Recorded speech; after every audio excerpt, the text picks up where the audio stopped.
Assalamualaikum murid-murid. Alhamdulillah kita dapat berjumpa dalam tahun baru, tahun 2021. Cikgu harap murid-murid bersemangat baru untuk kita teruskan sesi pembelajaran walaupun terpaksa belajar dari rumah.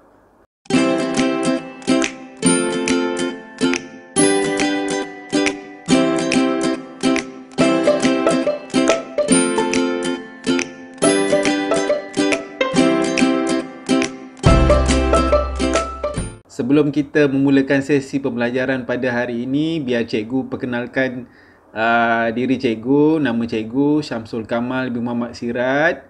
Ya, pada tahun lepas, cikgu dah ajar murid-murid sains tahun 5 dan pada tahun ini, saya sambung dengan murid-murid yang sama dalam tahun 6. Waktu PKP ini, cikgu akan cuba menghasilkan beberapa video sebagai satu medium pembelajaran antara cikgu dan juga murid-murid.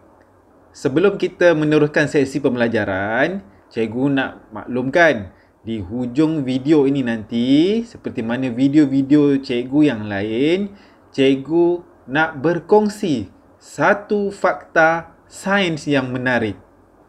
Nak tahu apa dia fakta sains yang menarik tu? Kenalah tunggu sampai habis video ni. Untuk video pada kali ini, cikgu akan membincang dan menerangkan kemahiran saintifik, iaitu kemahiran proses sains. Terdapat 12 kemahiran proses sains yang perlu murid-murid ketahui. Jadi, apakah dia 12 kemahiran proses sains itu? Jom kita saksikan. Terdapat 12 kemahiran proses sains, iaitu memerhati, mengelas, mengukur menggunakan nombor, membuat inference, meramal, berkomunikasi, menggunakan perhubungan ruang dan masa, mentafsir data, mendefinisi secara operasi, mengawal pemboleh ubah, membuat hipotesis dan mengeksperimen. Untuk video kali ini, cikgu akan menerangkan hanya 6 kemahiran proses sains, iaitu memerhati, mengelas, mengukur menggunakan nombor, membuat inference, meramal dan berkomunikasi. Memerhati. Memerhati adalah proses mengumpul maklumat tentang objek atau fenomena yang berlaku dengan menggunakan deria penglihatan, pendengaran, rasa, bau dan sentuhan. Sebagai contoh, apabila sebiji durian dikopek kulitnya, kita boleh menggunakan 5 deria, iaitu penglihatan, bau, rasa, sentuhan dan pendengaran. Inilah yang dinamakan memerhati.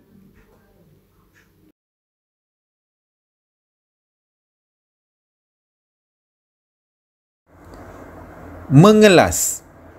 Mengelas adalah mengumpul, mengasingkan, mengkategorikan objek mengikut sifat dan ciri yang sama mengikut kumpulan.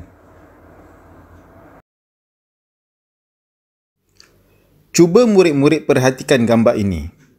4 haiwan ini dapat dikelaskan mengikut cara ia membiak, iaitu melahirkan anak atau bertelur. Bolehkah murid-murid kelaskan 4 haiwan ini?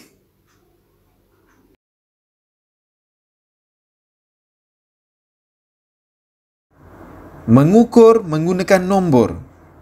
Mengukur menggunakan nombor adalah membuat pemerhatian kuantitatif dengan menggunakan nombor atau alat berunit piawai yang diseragamkan sebagai rujukan.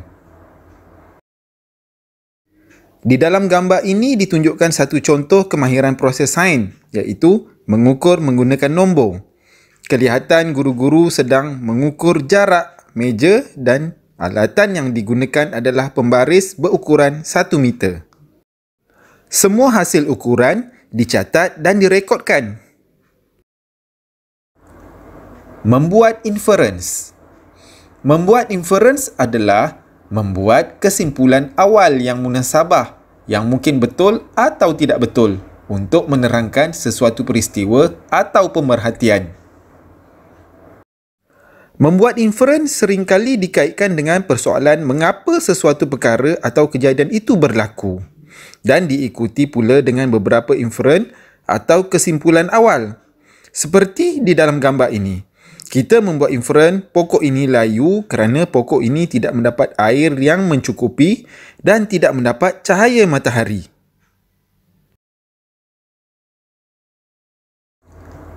Meramal. Meramal adalah membuat jangkaan awal atau ramalan tentang sesuatu. Meramal juga seringkali dikaitkan dengan persoalan apa yang akan terjadi kepada sesuatu objek atau fenomena pada masa depan. Seperti di dalam gambar ini, kita menjangkakan paku besi itu akan berkarat atau berubah warna setelah beberapa hari berada di dalam air.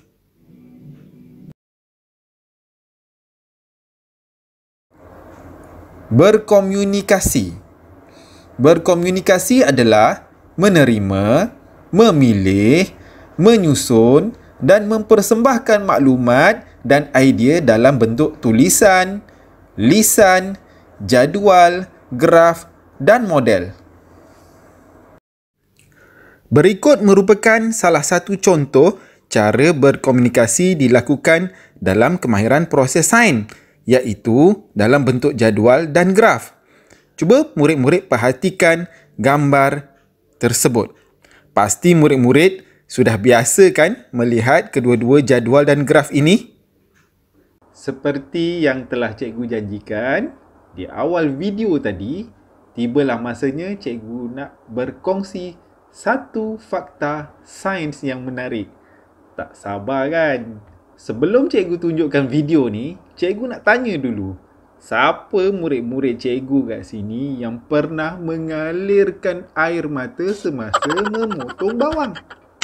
Mesti pernah kan? Jangan tipu. Sebab apa? Cikgu pun pernah mengalirkan air mata bila memotong bawang. Kenapa ya boleh jadi macam tu? Jom kita saksikan. Tahukah murid-murid, bawang memiliki asid sulfurik di dalamnya. Inilah sebabnya mengapa apabila kita memotong bawang, mata kita berair seperti orang menangis. Baiklah murid-murid, itulah dia 6 kemahiran proses sains yang perlu murid-murid ketahui daripada 12 kemahiran proses sains. InsyaAllah, dalam video cikgu yang akan datang, akan cikgu terangkan lagi 6 kemahiran proses sains.